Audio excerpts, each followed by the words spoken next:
Bashalom, Hazakabaou.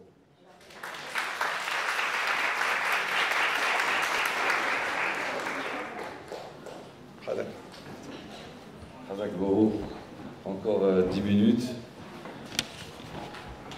Je voulais juste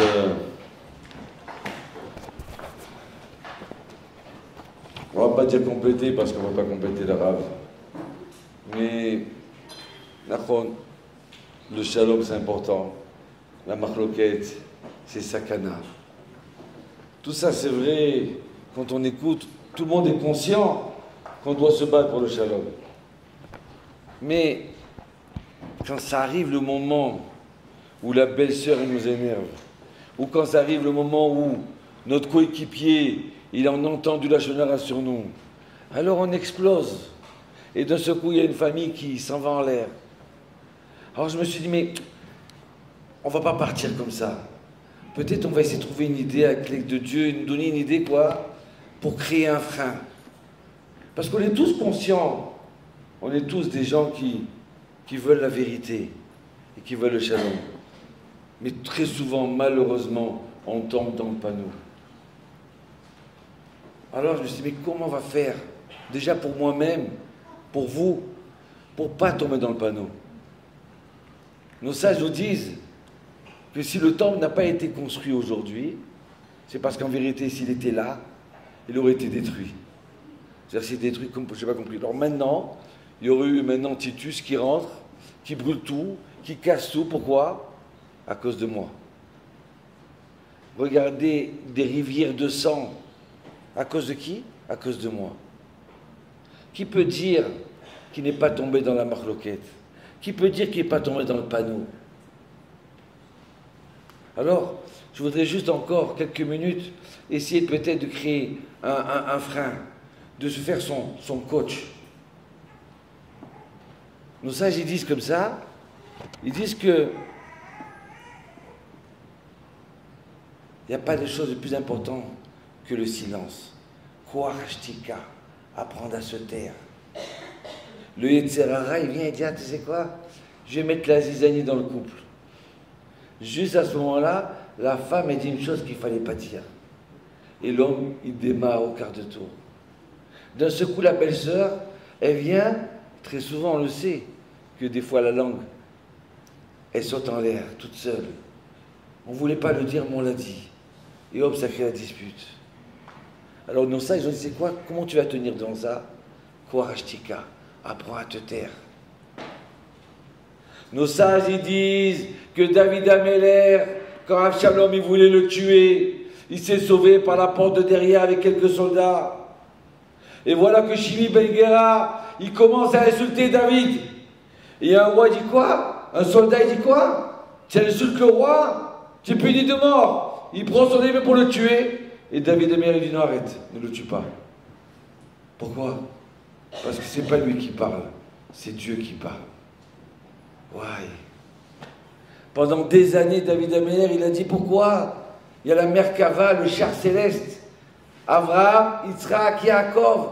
Je voudrais être le 4e pied, moi. Le Hachem, il a dit non, tu ne peux pas être le 4e pied. C'est pas possible.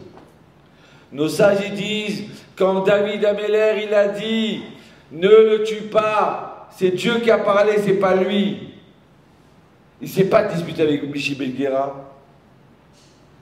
À ce moment-là, dans le ciel, a été décidé que le roi David va être le 4e pied du char céleste.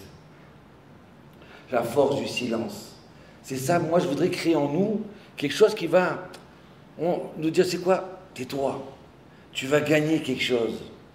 Parce que qu'après les contractions, il y a le bébé qui sort.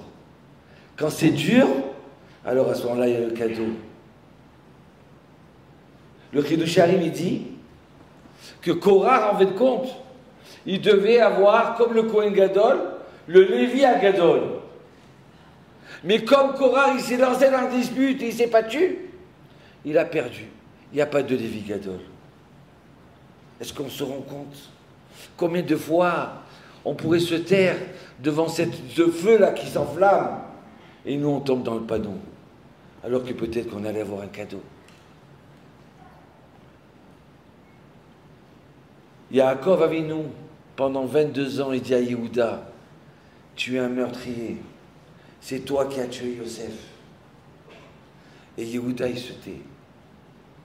Alors qu'en fin de compte, tout le monde sait que Yehuda voulait sauver Yosef. Il a dit, venez en levant au lieu de le tuer. Pendant 22 ans, Yaakov, il le traite de meurtrier. Et Yehuda, il se tait, il ne dit rien. Et Yaakov, il en veut à Yehuda. Et Yehuda, il perd sa femme, il se tait. Il perd son premier fils, son deuxième, il se tait. Vous savez quoi? Après 22 ans, quand Yaakov rencontre Yosef, il veut lui dire, tu sais Yosef, c'est toi qui vas être le roi d'Israël. C'est de toi va sortir la Torah. Et à ce moment-là, le Midrash dit, à ce moment-là, le Khatam Sofer dit, écoute-moi Yosef, c'est ce que j'avais promis pour toi. Mais là, je viens de recevoir une prophétie. C'est Yehuda. Le fait que 22 ans, Yehuda, il s'est tué, ce sera lui le roi d'Israël. Ça sera lui qui va sortir la Torah, les Dayanim, le Bechor. Pourquoi? Parce qu'il a appris à se taire. Si maintenant, quand on se tait, pas quand on se termine dans la bouche, même dans son cœur, comme il a dit le Rav, si on a la émouna, que c'est Hachem qui dirige tout, c'est pas la voisine, c'est pas le mari, c'est pas la femme, c'est pas son copain du travail, c'est Hachem qui décide. Alors je dois recevoir sa shalem complet. Et maintenant, le Govina, il dit comme ça, il dit, si une personne, quand elle se tait, à ce moment-là, même un malach, même toute créature dans le monde, et même un ange, il ne peut pas voir la lumière secrète que l'homme, que Hachem déverse sur l'homme. Or, à Ganou spécial, cette lumière secrète, même l'ange ne peut pas voir. Pourquoi? Parce que cette femme, elle s'est tue là. Hachem, il va lui donner seulement l'idée. On va faire comme ça. Ah, je sais comment on va éduquer les enfants. Ah, je sais comment on va faire diriger. De ce mot, elle a la lumière. D'où elle a cette lumière? Parce qu'elle a appris à se taire. Parce qu'elle s'est effacée. Le Chafetz Chaim, il dit, vous savez quoi, j'ai pas de chance. Pourquoi? Parce que tout le monde me fait kavod. J'aurais tellement voulu qu'on me fasse de la marloquette. J'aurais tellement voulu qu'on me fasse de la boucha. Rien que pour avoir la force de me taire à ce moment-là. Mais comme on me fait kavod, alors personne ne me fait honte. Donc je ne peux pas utiliser ce silence-là. Comme ça et par comme ça, si un des deux, celui qu'on lui a fait honte, il se serait tué. Il me dit quoi? Je suis rentré dans cette histoire, dans cette fête-là, tout le monde me fait la honte devant tout le monde. C'est pas...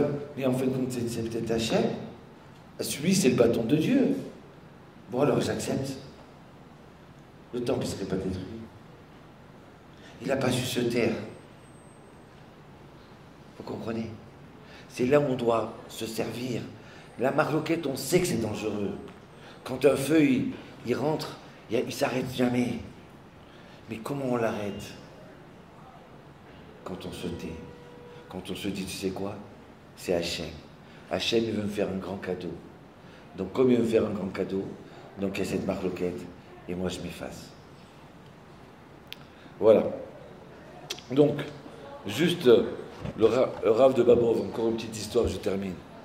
Quand il est arrivé en Amérique, le Hadmon Babov, alors il a pris, il y avait les rabbanim, il y avait pas mal d'assimilations, donc il a pris une certaine décision. Et un autre Rav, aussi important, il était contre lui. Les Chassim, ils ont dit quoi? Cet homme-là, ce Rav, il a dit du mal sur notre Rav à nous. Et alors ça a commencé la marloquette. Le Rav, l'Admor, il a réuni toute la Kihila chez lui. Il dit voilà, je voudrais vous dire quelque chose. Il dit, ah, ça y est, enfin, le Rav il va parler. Il dit écoutez bien, si vous voulez être mon chassid, si vous voulez être mes chassidim, j'interdis à qui que ce soit de créer de disputes. On se tait et c'est tout. Il est sorti de là-bas. Il est parti voir l'autre Rav. Il a tapé à la porte. Il dit, mon cher Rav, sache une chose que je t'en veux pas. Tout ce que tu veux dire, tu peux dire. Mais moi, je ne me disputerai pas avec toi. Au contraire, je te respecte. Merci. Donc alors, pour gagner ça, nos sages, à la fin du Sidour, il y a un Hiratson spécial. À la fin de la Mida. Hiratson que quoi? Que tu fasses le shalom. Si tous les jours on se lève le matin, après Modéani, on se dit attention, peut-être Hachem me donne un grand cadeau. Alors je ne vais pas tomber dans le panneau. Hachem fait en sorte qu'il y ait le shalom dans ma maison. Et quand la femme se tait, et quand l'homme il se tait, alors à ce moment-là, il fait rentrer le shalom dans la maison. Il fait rentrer Dieu dans la maison. Il y en a qui le font sortir, et nous, on doit se battre pour le faire entrer. Shalom.